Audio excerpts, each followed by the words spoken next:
So this is what the Redbubble backpack template looks like in Photoshop. Mine might look slightly different to yours because it's an old version of Photoshop, but the majority of it should look the same. The other day when I did the video explaining about these products, I kind of glossed over the whole Photoshop part because I assumed that everyone knows how to use it, but that's my fault. I apologise for that, and I'm going to explain a little bit more about how to use this template. So first of all, it's very important that we understand what these different boxes mean. So the face of it is the backpack. This is what it looks like. The face is this whole big section here. We've got A1, which is the front pocket, and then this is called A2, the top pocket. Very faintly here you can see B1, that's the top bit, and B2, which is the part underneath here. Finally, we have C1, which is the bottom part of the backpack. So when we zoom out, we can see the face, which is this part of the backpack, A1 front pocket, which correlates to this bit here, A2 top pocket, which is the top part here, B1 and B2, which is the top, and then C1, which is the bottom. So as you put things in these different areas and save it, it's going to appear on your Redbubble backpack in exactly the same place. So you won't need to be worrying about the placement or moving things about, trying to figure it out in Photoshop. As long as they're within these guidelines, it will fit and you won't need to move it around. So if you're unfamiliar with Photoshop, the grey bit here is solid, nothing will show through it. This is not going to be on the backpack whatsoever. And this checkerboard pattern here means it's completely transparent. So if I do a new layer, like I was saying in the other video, what it does is creates an exact size replica of this, but without anything on it. You can see layer 0 is this, and layer 1 is the new one that I've just created. So if I hide this one by clicking the eye, you can see there's nothing on it. It will be transparent when I save it with nothing there. Layer 0's got all this stuff on it. So if I move layer 1 underneath, it will mean that when I draw or put anything on here, it will be visible only in these areas. The grey part won't be visible. So if I draw something with this purple colour, you can see it goes on the backpack, but it doesn't go in the grey areas. So I'll just get rid of that. What I'll do is select using this tool up here, the marquee tool.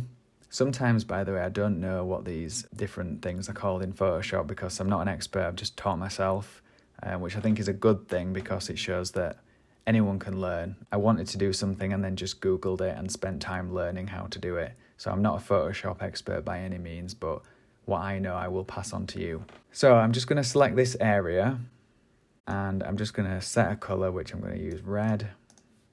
And I'm going to use the fill tool just to completely fill the face of the backpack with red. So you can see this is what it looks like. What it actually looks like if I hide the template is a square, but because the template gets rid of those areas and makes it like the backpack. So this is what it will look like. The face of the backpack will be completely red, whereas everything else will have nothing on it.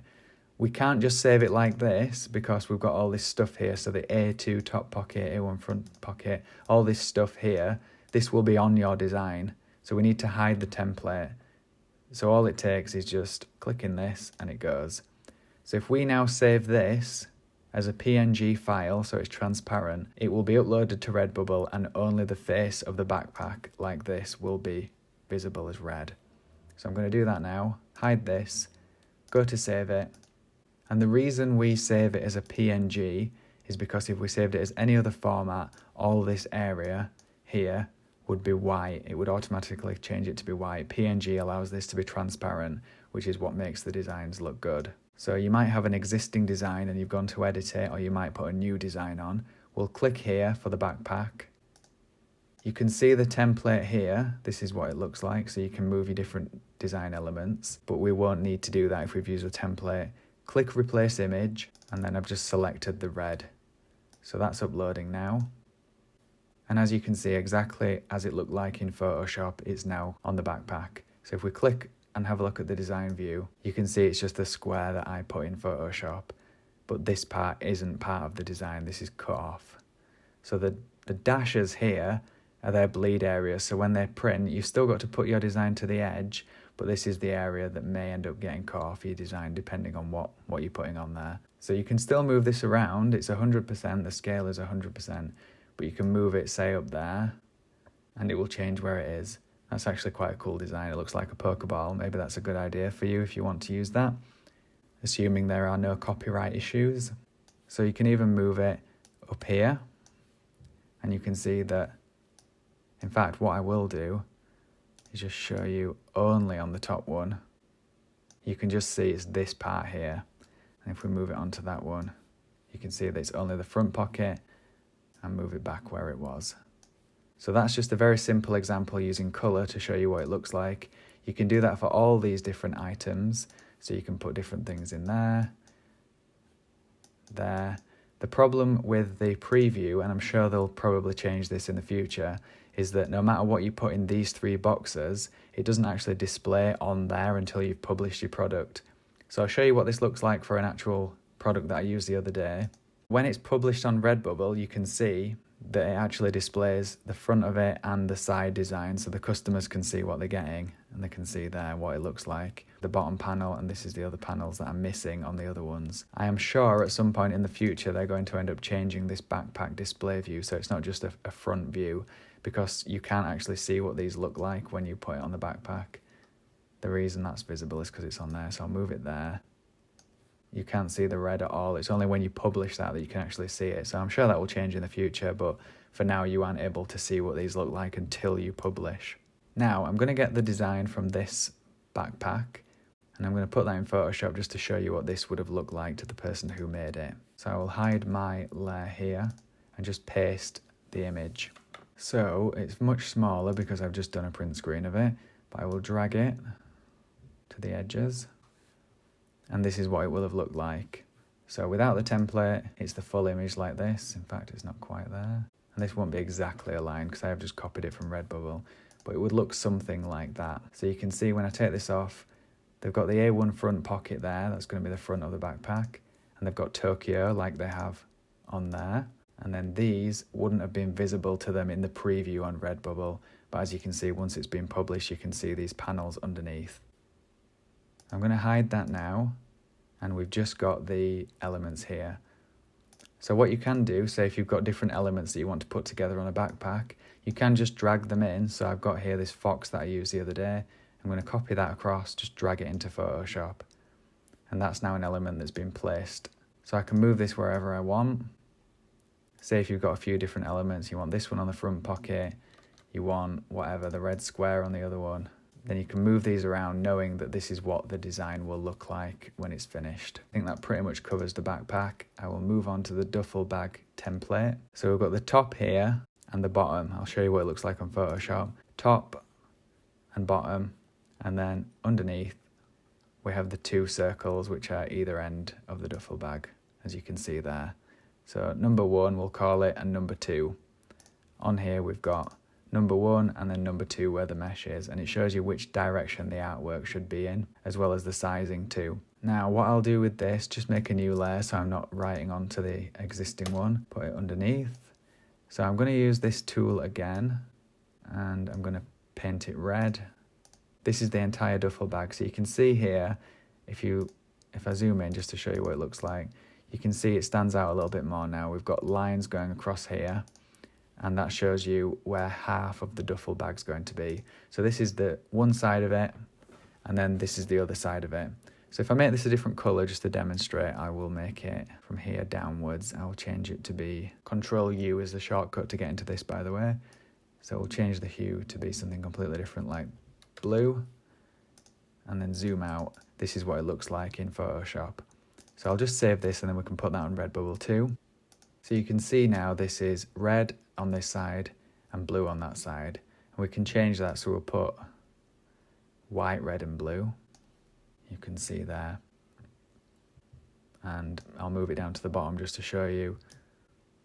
We'll have half red and half blue on these circles at the bottom.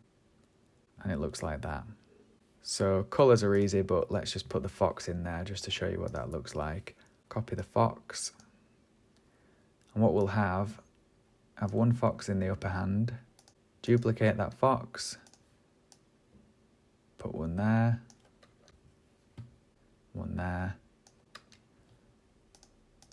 and one there. And we'll just call them number 1, number 2, number 3, and number 4. So So I'll take the guidelines off and save that. And I'm just going to replace the design again. So click on the duffel bags, replace image. So the reason I've put all those on there is because I know that one of them is not going to be the right way around, because we have to flip that. You can see here 1, 2, 3, 4 like I did in Photoshop, and this is what it looks like. So this one's flipped because it's one sheet of fabric, as you can see on the template, that goes all the way down. It's all attached. You've got to have anything that appears on this side as upside down. So we'll go to that fox number 2, no, this one. Select the move tool. So we've got this fox selected. You can, if you put your mouse up to the top there, you can see this little arrow that it's gone to, and you can spin that yourself, or you can go to edit, transform, and then flip vertical, and it'll go upside down. So these lines here, as you can see, represent the straps of the bag. So you can see there the straps. If you want the foxes to be exactly in the middle, you can just move them. So we've got this fox here, right in the middle, and fox number 1 will move this one there. Now you can see here that the fox is in the mesh part. This is fox number 4. And it's a bit weird because the mesh is only shown as there, but it looks like the mesh is a lot higher up on the actual design. So let's find fox 4 and move this one up. Say if you want the fox peeking out, for example. Hide the template, save as. Okay, go to the duffel bag, replace image again. And now it's uploaded. You can see that the foxes are in the middle. This one's just popping out, and that one's on the side, and this is the right way around. So the other thing that you need to do, if you wanted them looking in opposite directions, that's fine. But if you wanted the fox looking in the same direction on either side, then you need to flip this. Edit, transform, flip horizontal. So although the fox is looking in the opposite direction on here, when you actually upload them, they're looking in the same direction because it's the other side of this bag. There's just a little bit of experimentation needed. Hopefully that's been helpful. I'm quite bored of my own voice by now, so I'm sure you are. Thank you for watching, and see you very soon with some more content.